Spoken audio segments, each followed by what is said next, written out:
There is a common misconception that saving money or living a frugal lifestyle means you're going to end up looking frumpy. It's part of what gives frugal living a bad stigma. People say, oh, you're a frugal person. There is plenty of research that shows if we put a little more effort into ourselves, it can have a profound impact on our daily lives. And I want to emphasize here that the point of doing this is for yourself, not for others. So in this video, I'm going to talk about the why you want to do this, and then the how. If you want to jump to the how, I'm going to put the timestamp up right here. You can go to that portion of the video. Frugal or not, people do struggle with maybe motivation, or they think nobody sees me. I go to an office and I don't even care what people think. Why should you think about it? Why should you get yourself dressed to help you? Let's talk about some of the reasons. Number one, if you get dressed right away for the day, you are going to feel more motivated. You're going to have more focus and you're going to be more productive. Getting ready as soon as you get up is so much more helpful rather than if you stay in your pajamas or lounge clothes throughout the day, you're going to remain in that lazy feeling mode that pajamas and lounge clothes give us. Number two, it improves your mood and boosts your confidence. Tell me honestly, how do you feel when you're in your pajamas during the day hours, or your frumpy clothes, your sweats and t-shirts? How do you feel? Versus if you put on jeans, slacks, and a nice shirt, it doesn't have to be fancy to feel put together.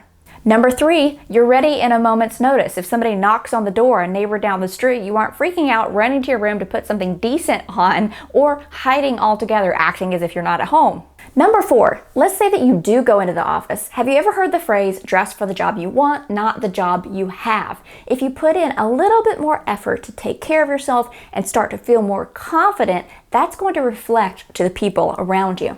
Part two is the how. Now, you can have whatever style you want. I am not judging you or your style in this video. These tips can help you cultivate the wardrobe you want on a budget, no matter what your style is. The wardrobe that helps you feel the most confident. Now, what makes me feel confident isn't going to make you feel confident, but these tips will help you refresh your wardrobe on a budget. Number one is you have to start by cleaning out your closet and getting rid of what doesn't work, what doesn't make you feel confident, what you're not comfortable in. And number two, you're going to build on whatever is left. Perhaps though, you've got enough, you've cleaned out what you don't like and you're uncomfortable in, and you think, wow, this is already set. That was easy. Then you don't have to go on to the rest of these tips. Otherwise, let's continue to number three.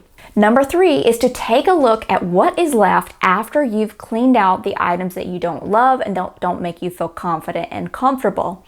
What you see before you is a key to what your style is, which is a great thing to know before you get into the rest of the tips.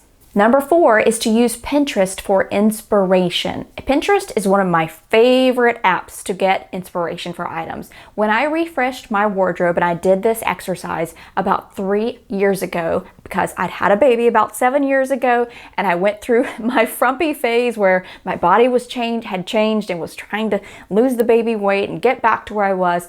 And I took onto Pinterest and I found things I knew I liked that looked put together, and I printed those pictures out and created a vision board. So go onto Pinterest, put in some keywords for what your style is, and see what you find.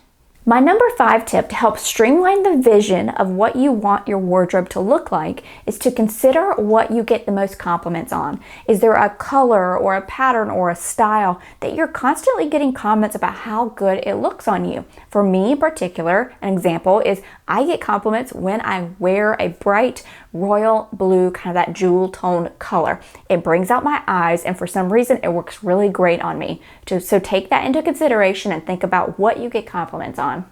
Number six, now that you've determined where to focus, remember you don't have to build a wardrobe overnight, nor should you. I say the same about decorating a house. You're not going to find the best pieces if you do that. What you need to do is determine what gaps are there now. What are the things that you've determined after you've cleaned it out that you need to fill in for your wardrobe, that you've seen for Pinterest that you need to add, or what colors give you those compliments? And then you're going to add them to a list. So maybe it's you need to get a couple pair of slacks, a navy blue pair and a black pair that will fit nicely. And then maybe you want to add a black turtleneck or a pretty scarf. Make that list because that list is going to be important. Number 7, if you are adding in to your wardrobe, then make sure you put it in the budget each month. Budget just a little bit. Maybe you do one piece a month or one piece every couple of months. That way you don't feel guilty. You've set aside a little bit of money and you can go and buy a quality piece. Let's say you buy a quality piece every month. Over the next 12 months, you've got 12 more great items that have built your wardrobe. Number 8 is it doesn't have to cost that much. It's more important to find less pieces that you love than more pieces that you don't. So a phrase that I love to use here is to spend twice as much but buy half the amount. So we're just going to use round numbers. It will probably work out better for you if instead of buying 5 shirts for $25 each, spending $100, you buy 2 shirts, 2 really nice beautiful sweaters for $50 and spend the $100. You're likely to have those sweaters for longer and your cost per use is going to be less. Number 9 is to mix and match different pieces rather than buying a lot. So maybe you have 5 items that you can interchange and make 3 or 4 different outfits out of them.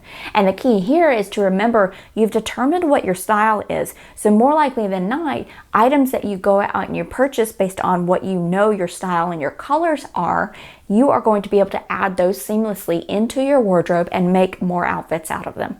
Number 10 is probably the biggest thing I would say is to focus on fit and material. Flowy things don't not automatically mean that it's going to look the best on you. So focus on fit and the material, making sure the material is comfortable, it's something that you're going to want to wear, and it's a quality material that you can take into the future, meaning it's going to last for several washes. For instance, particularly for me, I don't like synthetic sweater materials. Why? Because they don't breathe. I don't live in a particularly cold climate. If it's cold outside, 30 degrees, it's very quickly that I'm in my car to the office building or in my house. So I don't like fabric like that. So I know I won't waste my money on it.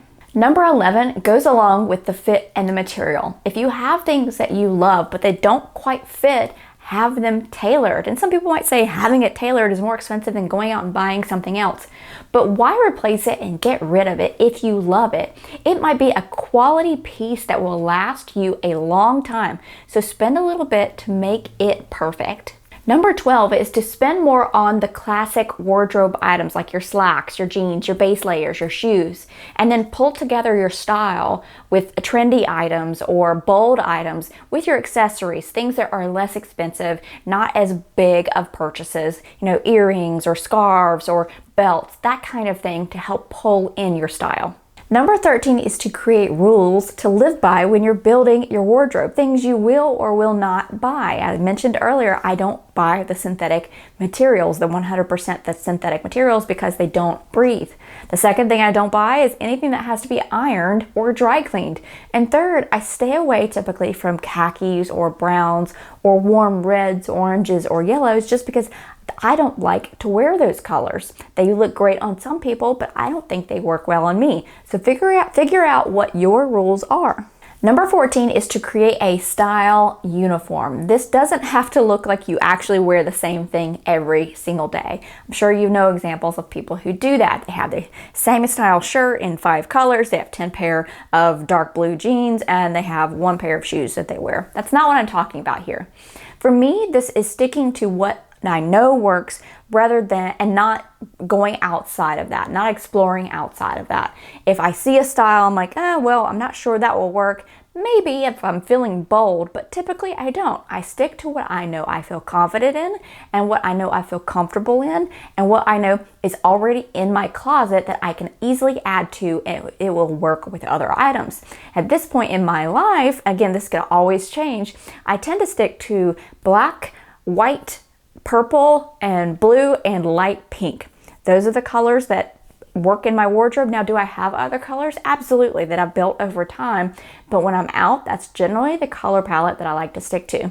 I know that these look good on me, and I know that they mix and match well with each other. Number 15, and then finally, when it comes to purchasing things, there are so many tips that I could give you, but I've narrowed it down to about 3 that will help you in this case. So keep these in mind when you're going out and searching for items. Number 1, certainly look for things second hand. See if they're a good deal. And this is one where going and finding a reasonably priced, good tailor can help with those things that you get at a super deep discount. Adding in tailoring, it could still be considerably less than going and buying the thing new. The second one here is to wait for the end of the season to buy the next season. There are very rare times when a retailer will sell out completely of your size and your style. And if they do, it wasn't meant for you in the first place. And I know sometimes you might not think at the end of winter, I need to go and buy, I want to go and buy more winter clothes. No, it's summertime. But it's going to pay off because they offer huge discounts. If you buy in season, you're going to spend more. It's the complete opposite of at the grocery store. The tip is to buy in season produce, not out of season produce. Well, with clothing, accessories, and shoes, the tip is to buy out of season clothing and not in season clothing. Number 3 is to always wait for a sale or find a coupon. There are very rare exceptions when you can't wait for a sale or find a coupon. Even ask when you go up to the cash register or the cashier to check out, are there any coupons I can add? Oftentimes, I mean, what's the worst they can say is no, but they might have one that's 20, 30, 40% off. I've done this before. I've gotten a great percentage off of a circular coupon that I didn't know about. The retail or the cashier said, hey, download the app real quick. You can pull it up and I can scan it. Fantastic. I asked and it worked. If you have any tips, let me know down in the comments below. I hope you enjoyed this video and I hope that it helped you out. Click on that thumbs up button and also subscribe to the channel. I would love to have you back for more videos.